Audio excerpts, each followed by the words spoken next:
everybody, how's up, what's up? Your girl's back with another video. Let me open my squirt really quick though. I don't drink soda that much. That was a close call.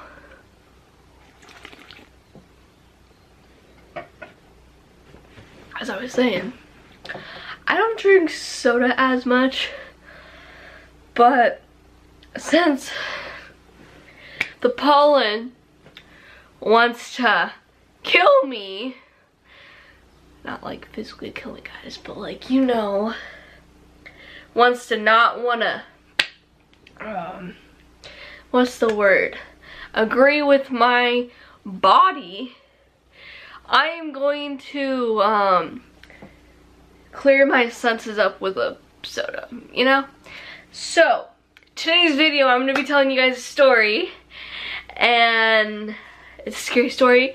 It's actually a storytelling story, but you know, it's whatever. I mean, you do what you gotta do. I mean, like, I was reading these and I was like, ooh, it would be so fun to put this in a video, because I've seen like a lot of YouTubers kind of do storytelling videos, so gotta hop on that trend, Abby. Anyways, let's get into the video. So I can just tell it's gonna straight off come off as a creepy video when a creepy story is called Family Dinner. So here's like a background about the story. Family Dinner is a short spooky story about a young boy who spends most of his time alone playing by himself. When he realizes he is late for dinner, he rushes home, but his journey takes him down a dark and creepy alley. That just kind of gives the feels of how this is gonna go. I need a little sip of freaking squirt again.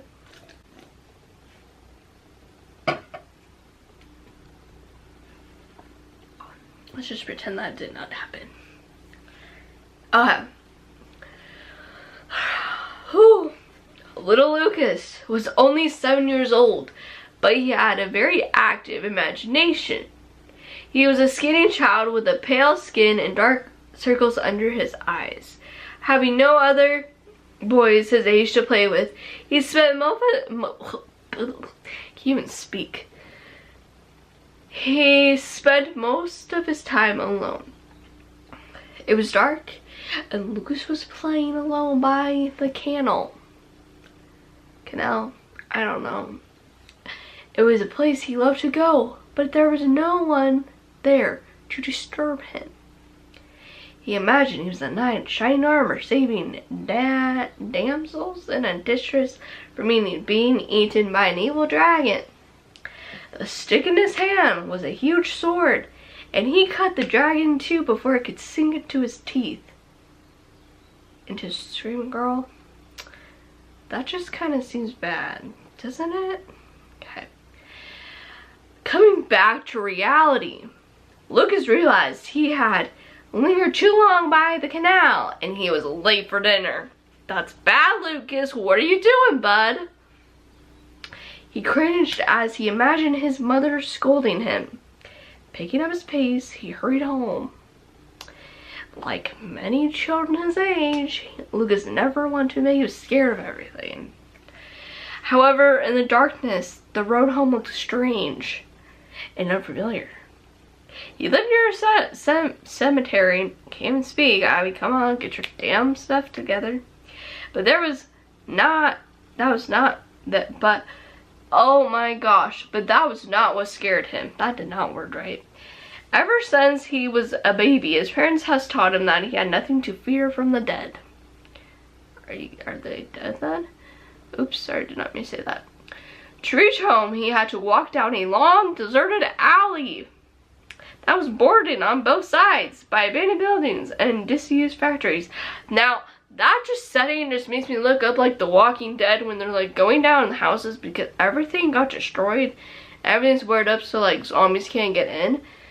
But like eventually zombies do get in and they kill everyone, but like, sorry, that was a little too into that, but like honestly, that's literally the setting that I had in my head when it said that.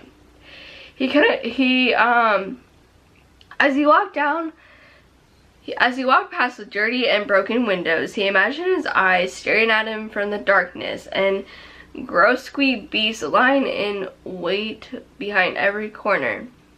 He could not admit to himself that he was afraid. His father had always said that fear was for cowards, and Lucas didn't want to see himself as a coward after all. Fear is not for cowards, buddy. Don't listen to your dad on that. It's okay to be afraid of everything. But in the end, actually, you shouldn't live in fear because that's just going to make you not live life. So his dad is partly kind of right, but then he's kind of not. It's okay to be a little bit afraid of stuff. That night, the alley was much more quiet than usual, and Lucas had to tell himself to be brave. He could hear footsteps echoing distantly all the way, and every so often he thought he saw strange movements in the windows of the dilapidated buildings. "Come on, Lucas," he mumbled, "you have nothing to fear." Just then he heard a loud noise up ahead, and a trash can tumbled over. It startled him, and he stopped suddenly in his tracks, shaking like a leaf. Then he saw a big rat skitter across the alley and disappear into one of the abandoned buildings. Lucas breathed a sigh of relief and kept on walking. Minutes later, he heard the sound of footsteps echoing behind him. The blood froze in his veins. He turned around just to see the dark, shadowy figure approaching in the distance. All he could make out was a silhouette, I don't know how to say that word, of a tall man in the moonlight. Lucas was overcome by a feeling of unbelieving doom, and panic gripped into his heart. He wanted to run. For a moment, the muscles in his refused to comply. He rooted to the spot. Glancing behind him again, he realized that the shadowy man was getting closer and closer. His heart beating fast, Lucas took off running like a madman. The dark figure was hot on his tail. He was only a short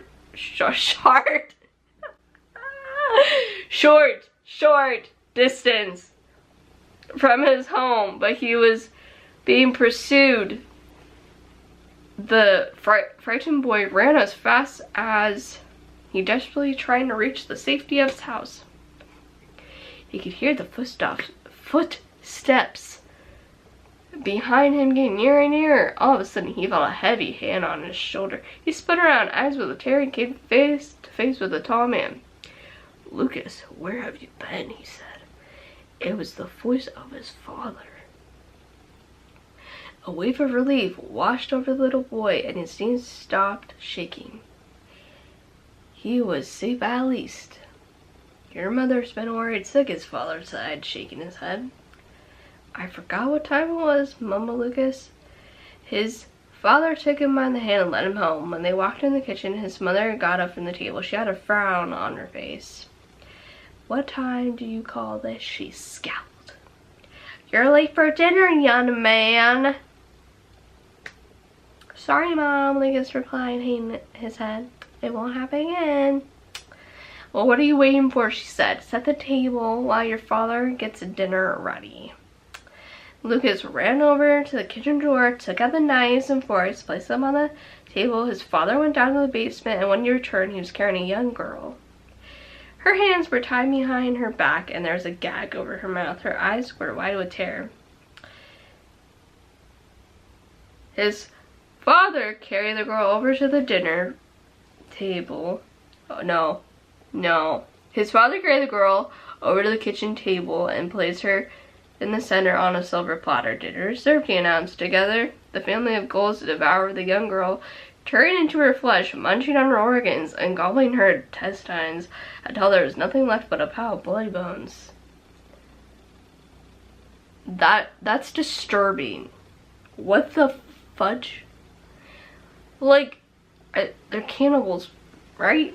Like, that makes... What?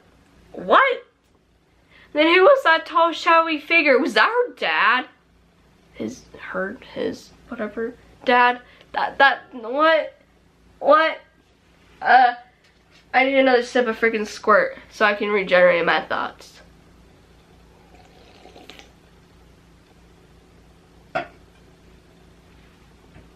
What? Thank you guys for watching. Hope you all have a wonderful day.